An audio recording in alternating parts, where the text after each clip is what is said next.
Je disais Psaume 139 au verset 16.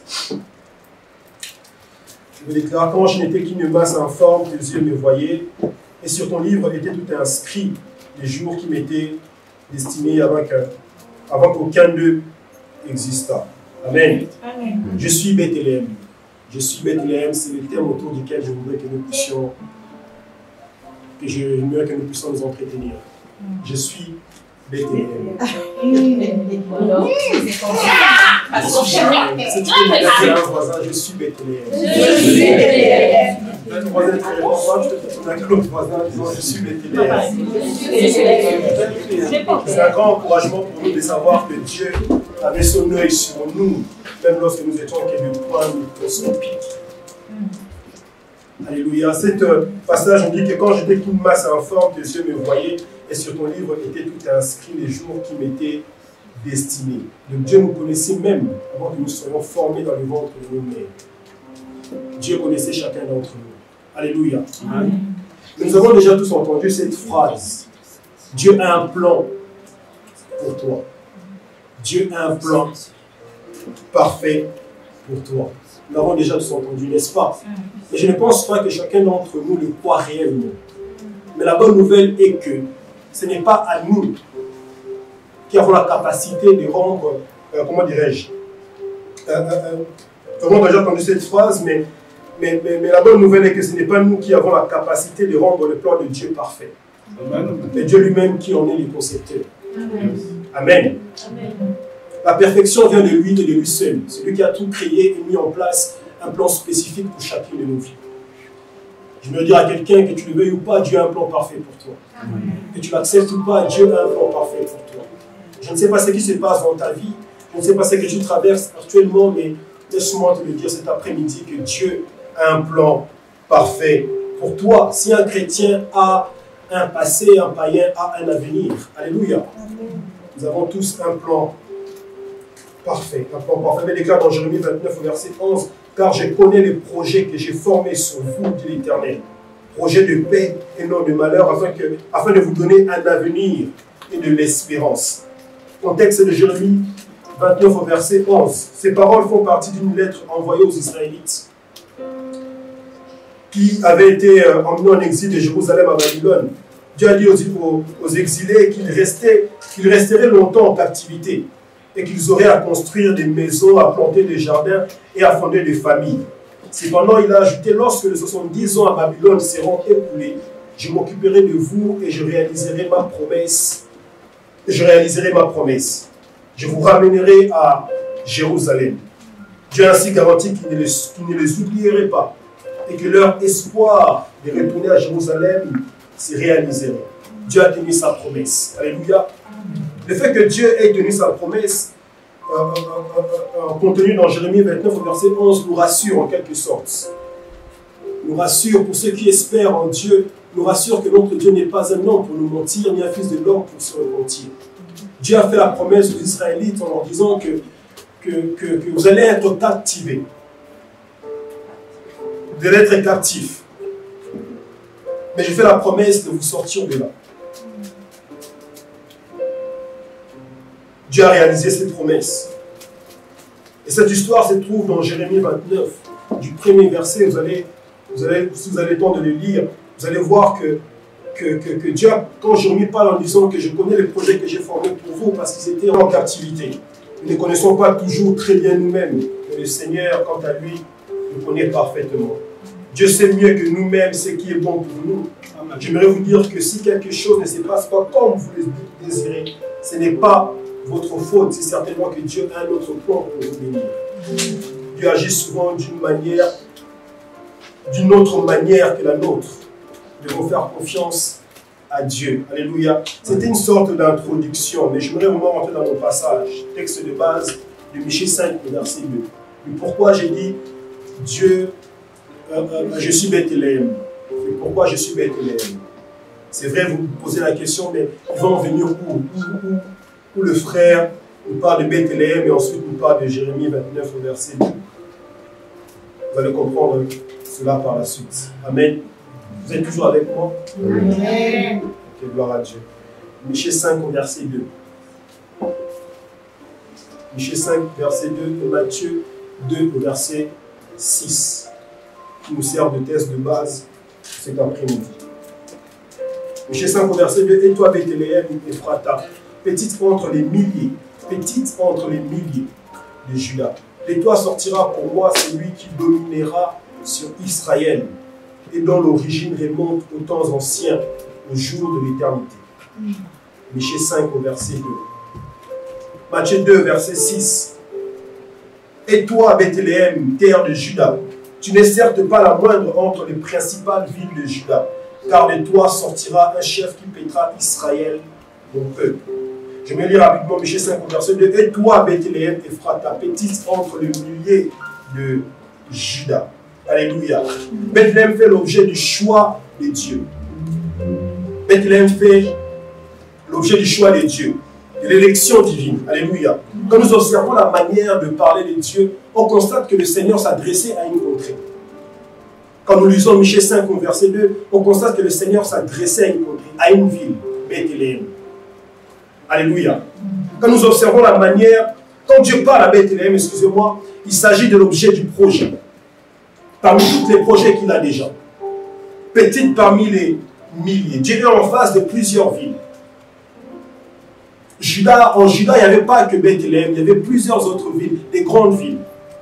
Vous êtes en France, il y a Paris, il y a Marseille, des grandes villes. Mais Dieu n'a pas regardé toutes ces grandes villes-là. Des villes où on a envie d'aller s'installer. Des villes où on a envie d'aller visiter. Mais parmi toutes ces grandes villes-là, Dieu choisit la plus petite parmi toutes. Alléluia. J'aime cette formulation. Et toi, Bethléem. Le Seigneur pose son regard sur Bethléem. Quand on citait les villes de Juda, on ne pensait même pas à Bethléem. Quand on parlait de Paris, on ne pensait même pas à la Ferté-Gaucher. Parmi toutes ces grandes villes-là, Dieu a choisi Bethléem. Elle était sans importance. Quand on la regardait, on la méprisait. Car elle ne représentait rien. Elle n'avait pas grand-chose. Elle était petite, elle était faible. Elle n'était pas puissante. Et malgré tout, Dieu choisit quand même Bethléem. Joseph a été le plus petit de sa famille. Et c'est lui que Dieu a choisi pour sortir sa famille de la famille. La petitesse que tu as n'empêche pas que Dieu te choisisse quand même. La petitesse que tu as n'empêche pas que Dieu te choisisse quand même. Alléluia. Le choix de Dieu ne dépend pas de nous. Le choix de Dieu ne dépend pas de nos capacités. Le choix de Dieu ne dépend pas de ce que nous sommes. Le choix de Dieu ne dépend pas des études que nous avons faites. Mais le choix de Dieu dépend de la grâce de Dieu. Alléluia. Bethléem représente un peu la vie de plusieurs. Certains, quand on vous regarde, les gens vous méprisent. Vous avez l'impression que vous ne valez rien. Vous êtes sans importance. Vous êtes petit. Comme Bethléem, tu es méprisé, ignoré. Et ce que les hommes disent de toi, ce n'est pas ce que Dieu dit de toi. Amen. Ce que les hommes pensent de toi, ce n'est pas ce que Dieu pense de toi. Amen. Les hommes te voient petit, les hommes te voient sans importance, mais Dieu te voit grand, Dieu te voit puissant. Alléluia. Alléluia. Amen. Quand on cherche qui doit apporter la solution, personne ne vient te consulter parce qu'on le trouve bien de bon chez vous. Et malgré cela, la Bible déclare, il parle à Bethléem en disant, car de toi sortira un chef qui dominera sur mon peuple. Car de toi sortira un chef qui dominera sur mon peuple. Littéralement, Bethléem signifie la maison du pain. La petite maison du pain. Mais dans sa petite maison du pain là qu'il devrait naître celui qu'on appelle le pain de vie. C'est dans la petite maison là que tout le monde négligeait. C'est dans la petite ville là que tout le monde ne regardait même pas. Et c'est dans cette petite maison là que celui qui devait diriger, celui qui devait gouverner, celui qui devait nous sauver, était destiné à naître dans cette petite ville-là. Jean dit, car le pain de Dieu, c'est celui qui descend du ciel et qui donne la vie au monde. Jésus est le pain vivant du ciel, c'est-à-dire de Dieu. Les hommes ne savaient pas que c'est dans la petite maison du pain-là que le pain de vie devait naître. Bethléem avait une promesse dont le temps était déjà fixé. Une promesse qui marche vers son accomplissement. De lui devrait venir la solution de Dieu pour le problème de Juda, d'Israël et de toutes les nations. La ville que tout le monde négligeait, mais personne ne savait que le Christ devait naître dans cette ville-là. C'est la ville où devait venir la solution de Dieu pour le problème de Juda, d'Israël et de toutes les nations. Les gens te méprisent, ce n'est pas grave, laisse la prophétie venir. Elle marche vers son terme et elle ne mentira pas.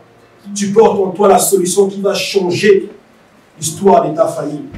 Tu es l'option de Dieu pour chuter les niveaux de ta famille. Alléluia. Malgré que tu es petit, malgré que les gens pensent qu'il n'y a rien de bon qui sortira de toi, et Dieu te regarde autrement. Tu as une promesse. Et déclare, car c'est lui qui fait la promesse des fidèles. Je suis venu rappeler à quelqu'un que les promesses de Dieu s'accompliront dans ta vie, peu importe la solution, peu importe les problèmes, peu importe les choses que tu traverses. Quand Dieu promet, tient ses promesses. Il ne manque jamais à sa parole. Je ne sais pas si vous connaissez un peu le jeu de cartes. Je suis venu dire à quelqu'un, tu es le joker de Dieu. Amen. Tu es le joker de Dieu. Tu es le choix de Dieu pour ta famille. Tu es le choix de Dieu pour ton entreprise. Tu es le choix de Dieu pour ton mari. Tu es le choix de Dieu pour ta femme. Alléluia. Nous sommes les choix de Dieu. Nous sommes les gens que Dieu a choisis, que Dieu a mis de côté. Nous sommes des Bethléem. Nous sommes ces gens, des personnes que les gens pensent que rien de bon sortira de nous. Nous sommes ces genres de personnes que les gens pensent qu'on ne va pas grandir, qu'on ne va pas réussir. Mais lorsque Dieu nous regarde, Dieu nous voit grand, Dieu nous voit puissant. Amen. Alléluia. Amen. Dieu ne voit pas que la maison où nous sommes, mais Dieu voit une salle plus grande que cela. Alléluia. Amen. Nous sommes des Bethléem. Nous sommes ces genres de personnes que les gens regardent avec leurs yeux naturels et pensent qu'il n'y a rien de bon sortira de nous. Le regard de Dieu n'est pas le regard des hommes. Ce que Dieu pense, ce n'est pas ce que les hommes pensent. Alléluia. Amen. Je suis Bethléem. Je suis Bethléem. J'aime cette histoire dans Luc, chapitre 2, au verset 8 à 11. La Bible déclare qu'il y avait dans cette même contrée des bergers qui passaient dans les champs les veilles de la nuit pour garder leurs troupeaux. Et voici un ange du Seigneur leur apparut. Et la gloire du Seigneur resplendit autour d'eux. Ils furent saisis d'une grande frayeur. Mais l'ange leur dit, ne craignez point, car je vous annonce une bonne nouvelle, qui sera pour tout le peuple le sujet d'une grande joie. C'est qu'aujourd'hui, dans la ville de David, il vous est né un sauveur, qui est le Christ, le Seigneur. Dans ce passage, nous voyons la rencontre des anges et des bergers. Les bergers étaient des personnes, je dirais, pas considérées. Des personnes qui allaient même pas au temple. Moi, je pensais même que l'ange allait voir comment on les appelle à l'époque, pas les apôtres, mais les pharisiens, les docteurs de la loi, mais Dieu n'a pas choisi ces personnes-là pour se révéler à eux. Ce ne sont pas les personnes qui ont su la nouvelle que Christ était né quelque part, mais ce sont des bergers, des gens que tout le monde ignorait. Vous savez, quand tu es berger, tu fais paître le troupeau. Vous savez, l'endroit où les bergers travaillent, c'est pas l'endroit propre. Il y a de la boue, il y a toutes ces choses-là, il y a de la saleté. Bon, ce ne sont pas les gens vraiment considérés. Mais Dieu a choisi ces personnes-là pour se révéler à eux. Dieu a choisi ces personnes-là pour leur annoncer la nouvelle que Christ était né. Alors que de leur vivant, ils ne pouvaient imaginer qu'ils seraient porteurs d'une bonne nouvelle qui allait changer l'humanité. C'était des personnes inconsidérées comme des impurs, le plus bas de la société. Et sur le plan social et sur le plan spirituel. Ils étaient au bas de l'échelle, mais c'est eux qui ont reçu le message de paix venu de l'ange. C'est eux que Dieu a choisis pour leur annoncer cette bonne nouvelle que Christ venait de naître, que le Sauveur d'Israël venait de naître. Je ne sais pas ce que tu sais de toi, mais Dieu sait que tu mérites qu'il s'adresse à toi. Je ne sais pas ce que tu sais de toi, mais Dieu sait que tu mérites qu'il s'adresse à toi. Peu importe votre condition, il vous est né un Sauveur. Même si vous sentez mauvais, il vous est né un sauveur. Alléluia, il vous est né un sauveur. Peu importe votre condition de vie, il vous est né un sauveur. Cette histoire me touche énormément parce que ce sont vraiment les personnes qui n'étaient pas du tout considérées en Israël. Et nous voyons que Dieu ne regarde pas ce que les hommes regardent. Les gens qui étaient même interdits d'aller au temple. Mais c'est à eux que Dieu a choisi de se révéler. C'est à eux que Dieu a choisi de leur annoncer la nouvelle. C'est eux qui ont reçu, qui ont su que Christ venait de naître. Ce n'est pas les pharisiens. Ce n'est pas les docteurs de la loi. Ce n'est pas les grands prêtres dans les synagogues. Mais c'est les petits peuples de bergers anonymes que Dieu a choisi de se révéler à eux. Marie reçoit cette visitation de l'ange. Marie est complètement troublée par cette salutation. Marie s'est demandé ce que pouvait signifier une telle salutation. L'ange lui dit, ne crains point Marie, car tu as trouvé grâce devant Dieu. Troublée par cette parole, Marie s'est demandé ce que pouvait signifier une telle salutation. L'ange rentrant chez elle et dit, je te salue à toi, qui a une grâce, à toi, à qui une grâce a été faite. Le Seigneur est avec toi. L'ange dit, ne crains point Marie, car tu as trouvé grâce devant Dieu. Elle se disait peut-être que ce n'était pas pour elle, peut-être que l'ange est-il trompé. Or l'ange insiste et la rassure en lui disant, ne crains point Marie. Quand on s'adresse à nous et que l'on pense que ce n'est pas à nous qu'on s'adresse, on a tendance à regarder à côté, à voir à qui on s'adresse. Mais lorsque Dieu nous a choisis, il ne change pas son plan. Malgré la peur, Dieu ne change pas son plan. Malgré qu'on doute. Mais si c'est nous que Dieu a choisi, ça sera nous et pas personne d'autre. Pas personne d'autre. J'aimerais dire à quelqu'un cet après-midi, c'est Dieu qui t'a choisi d'être ici. C'est Dieu qui t'a choisi d'être ici. Dieu a passé par son serviteur et il t'a choisi. Alléluia.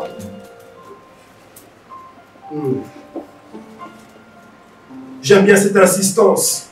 On cite même votre nom. Lorsque Dieu vous a choisi, lorsque Dieu s'est décidé dans sa souveraineté de vous mettre à part, il cite votre nom pour vous rassurer. On vous montre même du doigt. On fait un appel de phare. Dieu s'adresse à Marie, à elle. Je viens te dire que c'est bien à toi que Dieu s'adresse. Il s'agit bien de toi. Il s'agit bien de toi. Marie a eu peur, mais la peur n'a pas changé d'avis de l'ange. La différence avec Zacharie, c'est que le doute de Zacharie, l'ange s'est énervé. L'ange a dit, du fait que tu as douté, tu seras muet. Mais la différence avec Marie, c'est que malgré le doute, l'ange a laissé Marie. L'ange a accepté que Marie doute. Il a dit, peu importe. Peu importe, même si tu doutes, même si tu ne crois pas. C'est toi que j'ai choisi. C'est toi que j'ai choisi. Chacun a sa grâce. Zacharie a douté. Il est resté muet. Marie, en quelque sorte, aussi douté. Mais Dieu a permis que Marie reste comme elle était. Le plan de Dieu dans ta vie, ça s'accomplira. Il s'agit bien de toi que Dieu parle. Mais dans cette histoire, nous sommes face à un problème. Comment un enfant naîtra-t-il à Bethléem si ses parents sont à Nazareth? Pourquoi disons-nous Jésus de Nazareth alors que Jésus est né à Bethléem? Mais nous sommes face à un problème. J'ouvre une petite parenthèse. Nazareth est la ville où Jésus a grandi. Jésus n'est pas né à Nazareth. Jésus est né à Bethléem. Comme je vous l'ai dit au début. Est-ce que ça va jusqu'à présent? Ça va. Amen. Gloire à Dieu. Nazareth est la ville où Jésus a grandi. Jésus n'est pas né à Nazareth. Jésus est né à Bethléem. Et avant même sa naissance, il y avait des prophéties lui concernant, qui sera appelé Nazaréen. Dans Matthieu 2, verset 3, version parole de vie. Il vient habiter dans une ville qui s'appelle Nazareth. Ainsi les choses se passent comme les prophètes l'avaient annoncé. On l'appellera Nazaréen. Joseph et Marie n'habitent pas là-bas. Ils n'ont même pas prévu d'y habiter. Ils n'habitent pas à Bethléem, mais ils n'ont même pas prévu d'aller à Bethléem. Ce n'était pas dans leur plan. Il fallait donc une situation pour qu'ils s'y rendent à Bethléem. Il fallait une situation pour qu'ils s'y rendent à Bethléem, alors qu'ils étaient à Nazareth. Lorsque l'ange vient parler à Marie, que Marie, tu seras enceinte, etc., l'ange ne parle pas à Joseph. Tout ce que Joseph devrait faire, c'est d'accepter cette situation-là. Comment est-ce que les choses allaient se passer? Ni Joseph, ni Marie, ils étaient au courant de ça. Ils ne savaient pas. Mais Dieu le savait. Quand ma femme allait tomber enceinte, moi je savais que ma femme allait accoucher dans la ville où on habite. Ça fait normal. Mais Dieu sait exactement la suite de l'histoire. Il fallait donc une situation pour qu'il s'y rende. Alors, le Dieu qui a fait lui-même les plans, les projets, il rentre en action. Dieu entre en action. Dieu dit qu'il fallait un problème. Dieu a provoqué une situation. Luc 2, versets 1 à 7. En ces temps-là parut un élu de César Auguste, ordonnant un recensement de toute la terre. Ce premier recensement eut lieu pendant que Quirinius était gouverneur de Syrie. Tous allaient se faire inscrire, chacun dans sa ville. Joseph aussi monta de la Galilée, de la ville de Nazareth, pour se rendre en Judée, dans la ville de David, appelée Bethléem, parce qu'ils étaient de la maison de la famille de David, afin de se faire inscrire avec Marie, sa fiancée, qui était enceinte. Pendant qu'ils étaient là, le temps où Marie devait accoucher arriva.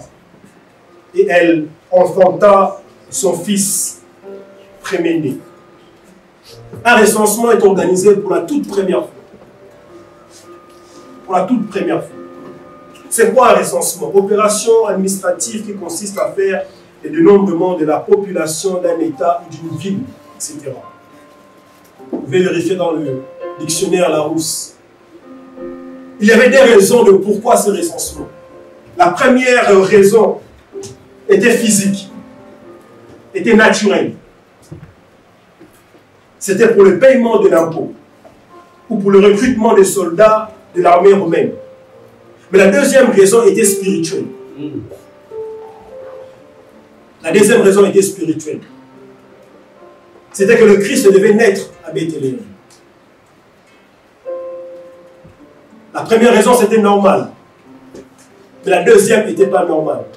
C'est que Dieu avait prévu que Jésus ne devait pas naître à Nazareth, mais Jésus devait naître à Bethléem. Et c'est à cause de cela que Dieu a bougé les choses. Quand le Seigneur veut accomplir son choix, il peut bouger le concours des événements. Quand le Seigneur veut accomplir son choix, il peut même rentrer dans le gouvernement pour faire bouger les choses. Nous avons l'impression que tout ce qui nous arrive, c'est normal. Tout ce qui nous arrive, c'est normal. Non, ce n'est pas normal. Des fois, si Dieu veut faire bouger les choses, c'est lui-même qui rentre en action.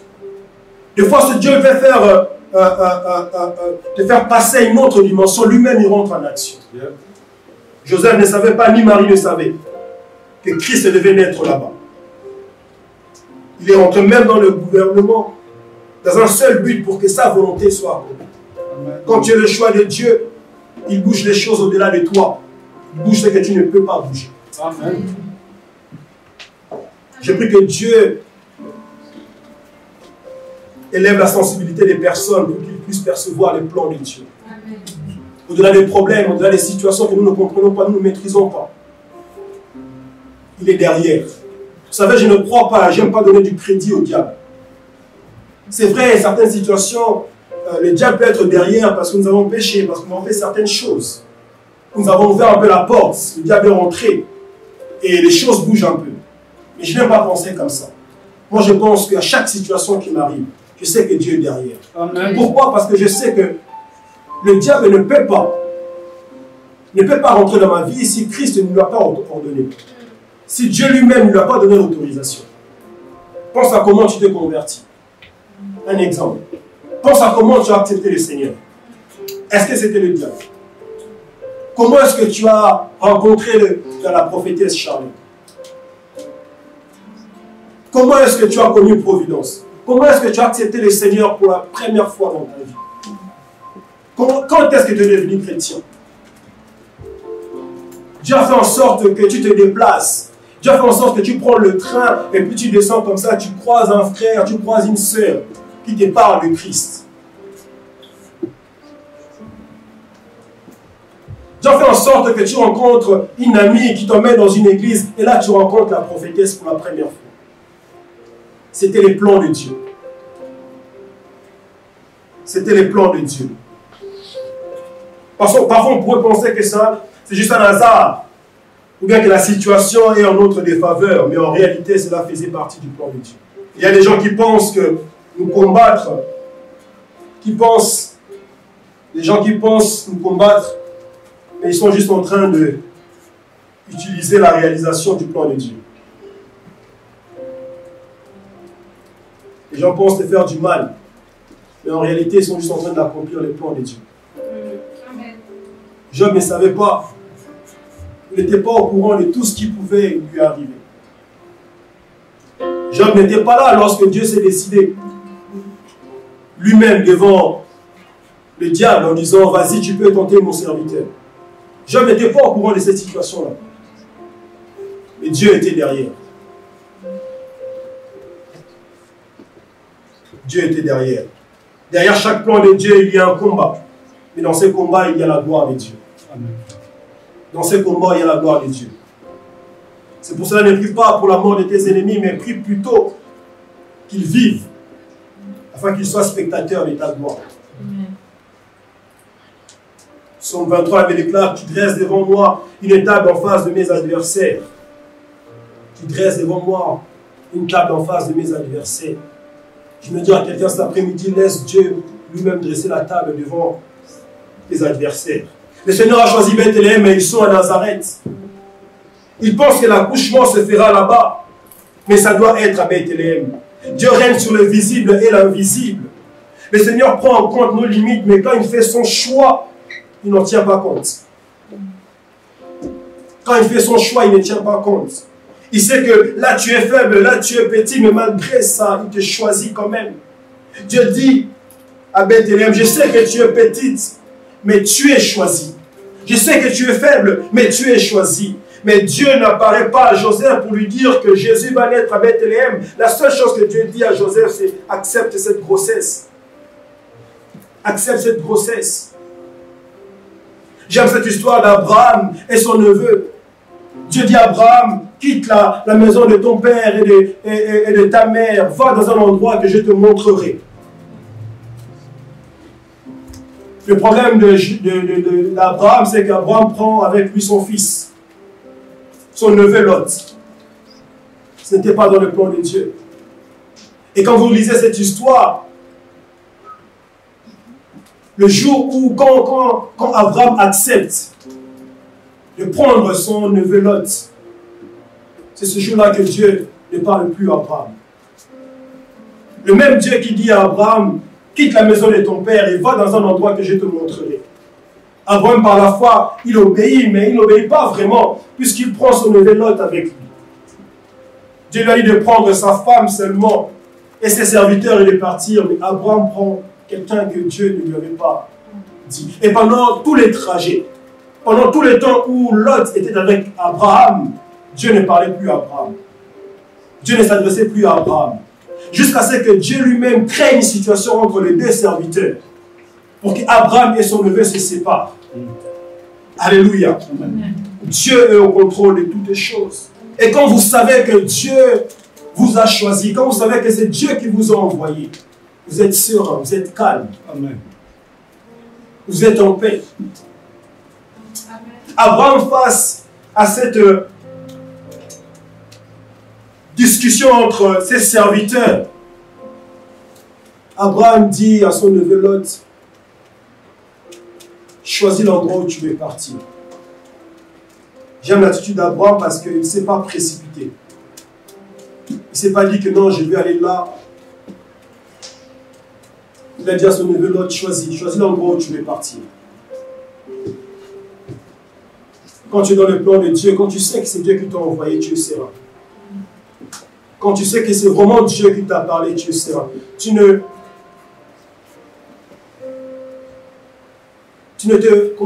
cherches pas. Tu ne te bats pas. Tu ne cherches pas à être dans un endroit où il y a le lait et le miel qui coulent. Mais peu importe l'endroit où on va te mettre, tu es serein. Tu es dans la paix parce que tu sais que c'est Dieu qui t'a envoyé. Amen. Tu sais que c'est Dieu qui t'a envoyé. Abraham pouvait bien choisir.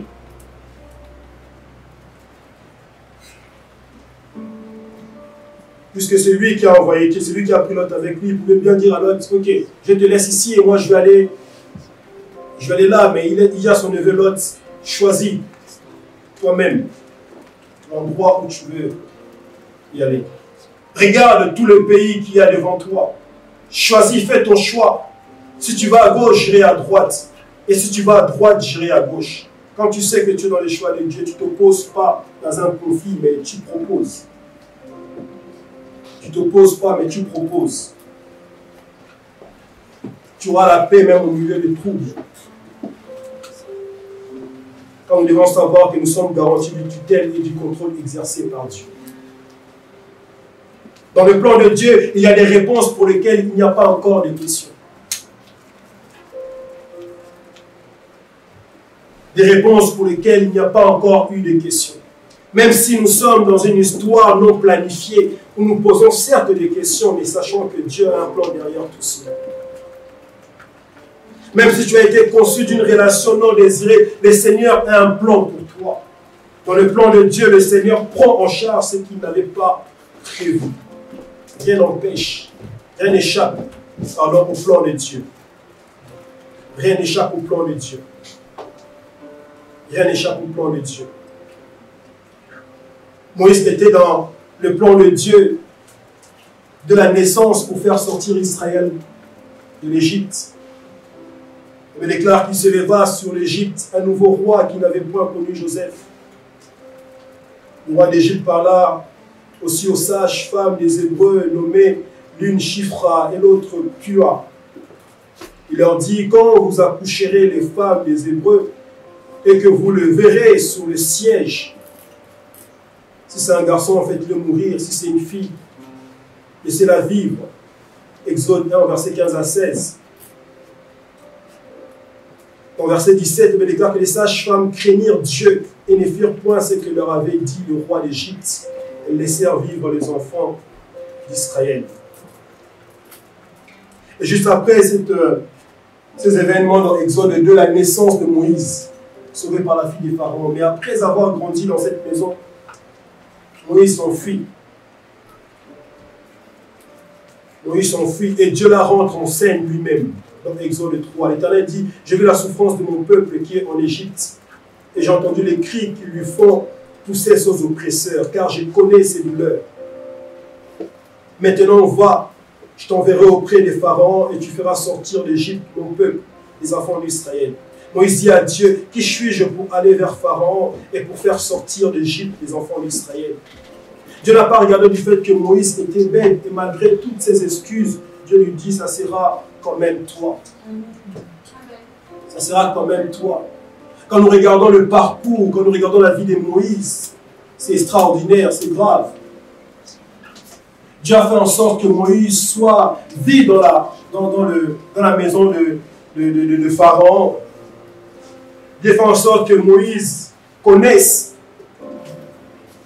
ses ennemis. La vie de Moïse était contrôlée chaque étape, contrôlée par Dieu. Il connaissait les limites de Moïse, mais il choisit quand même Moïse. Il savait que Moïse, il avait un peu du mal à parler, mais Dieu, malgré cela, choisit quand même Moïse. Tu peux avoir plusieurs raisons face à Dieu, tu n'as pas raison. Face à Dieu, tu n'as pas raison. Face au plan de Dieu, tu peux te trouver des raisons, des excuses, mais tu n'auras jamais raison. Malgré les excuses de Moïse, Dieu choisit son frère pour lui accompagner. Tu vas trouver des excuses, mais ça sera quand même toi, mais c'est ton frère qui sera avec toi. Je vais dire à quelqu'un, peu importe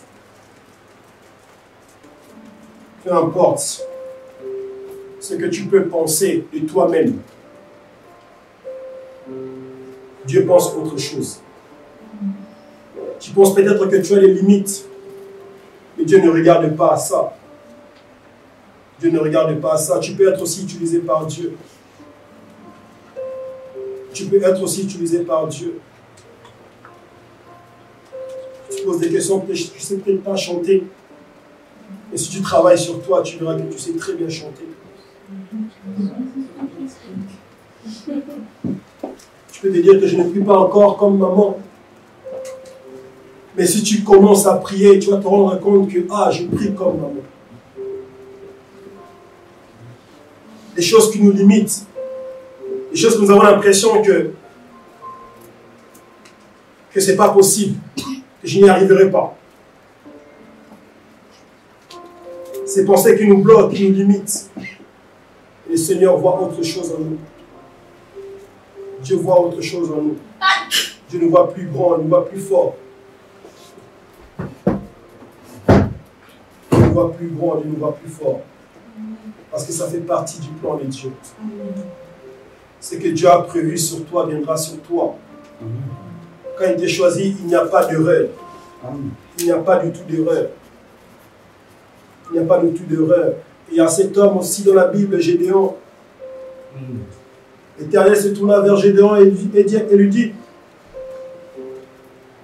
va avec cette force que tu as.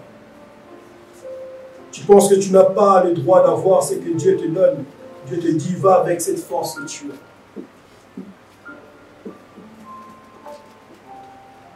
Nous sommes plus grands que ce que nous pensons. N'attends pas que les autres bougent pour bouger. Dieu attend que tu bouges pour que ça bouge. Dieu attend que tu bouges pour que ça bouge. Nous devons bouger pour que les choses bougent. Nous ne devons pas attendre que les choses bougent. C'est à nous de bouger pour que les choses bougent. Dieu envoie Samuel aller oindre David, le roi, dans 1 Samuel, le verset 16. David, loin par Samuel, il n'était pas au courant de ce qui se passait à la maison. Dans ce passage, Samuel vient voir le père de David. Et le père de David est avec ses frères, mais David n'était pas là. David n'était pas présent. Mais comme le plan de Dieu, ce n'était pas ses frères, c'était David. Il fallait que David rentre à la maison, il fallait que ses frères aillent chercher David là où il était. Quand tu es dans le plan de Dieu, tu ne forces pas, tu ne te bats pas. Tu ne te bats pas avec les autres. La faveur, la grâce tombe seulement sur toi. Ça ne sera pas de ta faute. Ça ne sera pas du tout de ta faute. Cette histoire des quatre lépreux dans 2 Rois, chapitre 7. Ils étaient disqualifiés et mis à l'écart en dehors de la ville à cause de leur état de santé. Et Dieu s'est servi d'eux pour visiter, bénir et annoncer ce qu'ils étaient en train de faire pour son peuple. Peu importe ta position dans la société, Dieu compte sur toi. Amen.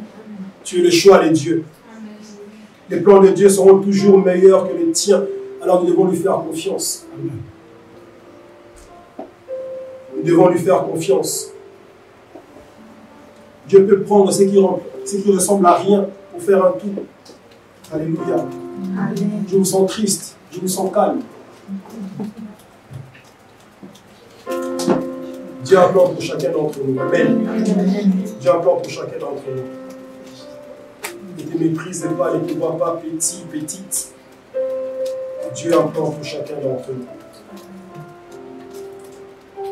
Dis à Jérémie, je te connaissais avant même que tu sois dans les ventres de ta mère. te connaissais et je t'avais établi. Le Seigneur connaissait ce moment. Le Seigneur connaissait que nous allons nous retrouver dans la maison de Kécha. Le Seigneur savait que nous allons être à la ferté gauche. Et ce n'est pas du tout quelque chose qui peut choquer Dieu. Dieu le savait. Je m'en réjouis du fait que Dieu le savait. Parce que ça faisait partie de son plan. Alléluia. Amen. Parce que nous pouvons nous lever et prier. Nous allons prier en disant à Dieu, Seigneur, j'ai confiance. J'ai confiance que tu as un projet pour moi.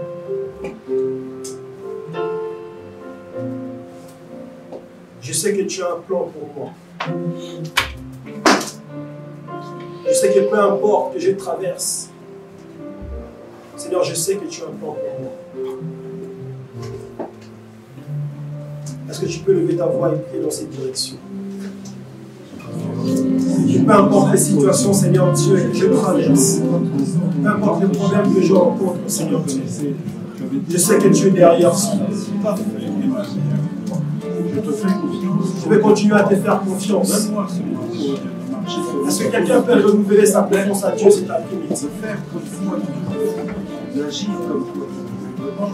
Est-ce que quelqu'un peut même se repentir en disant, Dieu Seigneur, je t'ai accusé à tort? Est-ce que quelqu'un peut rentrer en lui-même et dire, Seigneur, je t'ai accusé à tort? Je te fais confiance. Je sais, Seigneur Dieu, que tu es derrière les situations par lesquelles je traverse, derrière les problèmes par lesquels je traverse. Seigneur, je sais que tu es derrière. Je te fais confiance. Je sens dans mon esprit que quelqu'un va se repentir devant Dieu. Car tous les plans, oh Dieu, que tu as pris. Je sens comme quelqu'un qui a trop accusé Dieu, qui s'est trop plaint devant Dieu. Parce que tu ne comprenais pas. Tu te disais pourquoi ces choses? Pourquoi moi, Seigneur? Pourquoi ça n'avance pas? Pourquoi ça ne change pas dans ma vie?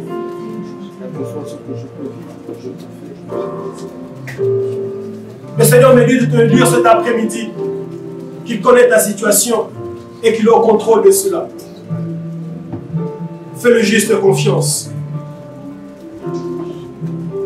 Fais-lui juste confiance. Est-ce que tu peux lever ta voix et prier? Si tu sais que tu avais...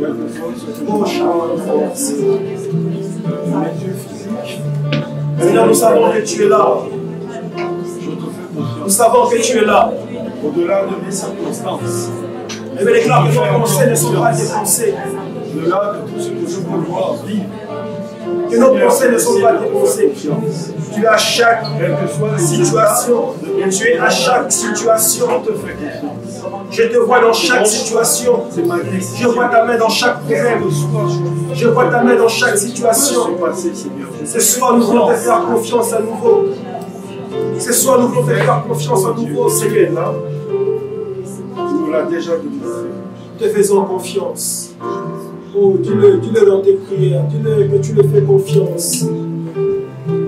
Prie, dis-le que tu le fais confiance. Te faisons confiance, Seigneur. Nous savons que tu es en contrôle de tout. Et tu vas prier en disant, je refuse de me voir petit. Je refuse de me négliger. Je refuse de me mépriser.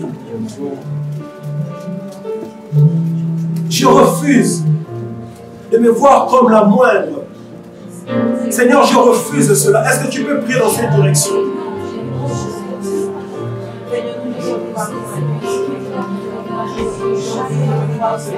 Refuse de te voir petit. Refuse de te voir comme un rien du tout.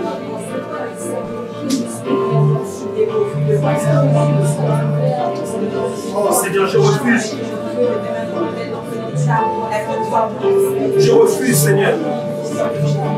Je refuse de me voir petit. Je refuse de me voir comme un rien du tout, Seigneur. Je refuse cela. Car je sais, Seigneur, mes pensées ne sont pas tes pensées. Je sais, Seigneur, que tu ne penses pas comme moi. Que tu ne me vois pas comme je me vois moi-même. Je vais voir à travers tes yeux. Je vais voir comme toi tu me vois. Lève ta voix et prie. Dis-le au Seigneur. Dis que tu veux voir comme il te voit. Tu veux te voir comme il te voit. Tu veux te voir comme il te voit. Dieu te voit grand, Dieu te voit puissant. Dieu te voit grand, Dieu te voit puissant. Tu es plus que tu penses, tu le penses. Tu es plus que tu le crois. Tu es plus que tu l'imagines. Nous voulons nous approcher à ta parole. Nous voulons nous approcher à ta parole. C'est lui qui nous a envoyés pour voir. C'est lui qui nous a détachés pour voir. Nous croyons en toi, Seigneur. Nous croyons en toi, Jésus. Nous prions cet après-midi en disant nous te faisons confiance, même lorsque nous ne voyons pas encore. Même lorsque nous ne sentons pas encore. On élève ta voix et prie. Acceptons, Seigneur. Nous voulons te voir comme toi tu le vois. Augmente notre foi. Affermis notre foi, Seigneur. Affermis notre foi, Jésus.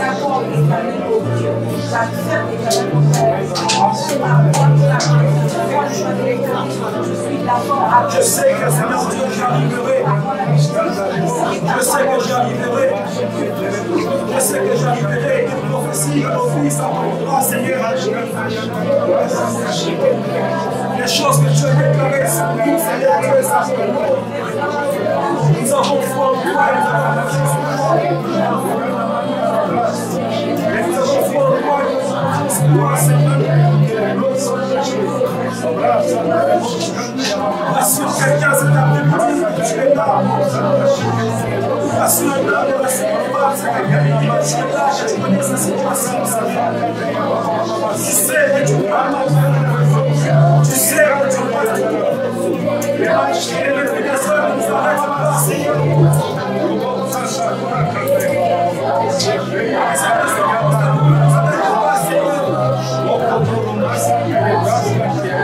Nous savons que tu es là. Nous savons que tu es là. Nous savons que tu es là, Seigneur. Tu emmèneras de gloire en gloire. Tu emmèneras de gloire en gloire. Tu changeras notre situation, Seigneur. Oui, nous les savons, mon Dieu. Nous les savons, Seigneur. Nous les savons, Jésus. Nous voulons nous voir beaux, nous voulons nous voir puissants. Nous voulons nous regarder, Seigneur Dieu, comme tu nous regardes avec tes yeux. Nous voulons nous regarder avec tes yeux, Seigneur. Merci, Jésus. Que ton nom soit béni, que ton nom soit glorifié, que ton nom soit exalté, Seigneur.